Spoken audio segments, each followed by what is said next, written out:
June 9కి India versus Pakistan T20 world cup match ఉందని అందరికీ తెలిసిందే. ఈ జూన్ 9 గురించి అందరూ వెయిట్ చేస్తున్నారు. అండ్ ఈ మ్యాచ్ కంటే ముందే ఇండియాకు ఒక పెద్ద దెబ్బ తలగబోతుందేమో. సో ఇంత పెద్ద మ్యాచ్లో టీమిండియా కెప్టెన్ అయిన రోహిత్ శర్మ ప్రాక్టీస్ సెషన్లో గాయపడినట్లు తెలుస్తుంది.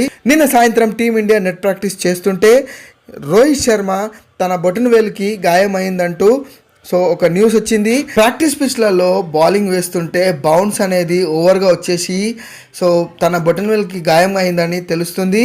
అండ్ ఇక్కడున్న ప్రాక్టీస్ పిచెస్కి ఏదో ఒక రకంగా చాలా అంటే చాలా అన్ఈవెన్ డేంజర్గా ఉన్నాయని ఐసీసీకి ఆల్రెడీ బీసీసీఐ కంప్లైంట్ చేసినట్లు తెలుస్తుంది. అండ్ విరాట్ కోహ్లీ కూడా ప్రాక్టీస్ చేస్తుంటే చాలా ఇబ్బంది పడ్డాడని తెలుస్తుంది. ఆల్రెడీ ఐర్లాండ్ మ్యాచ్లో రోహిత్ శర్మ బ్యాటింగ్ ఆడేటప్పుడు తనకు షోల్డర్ మీదకి అన్ఈవెన్ బౌన్స్ అయ్యి బాల్ తాక్కుంటూ వెళ్ళిపోయింది.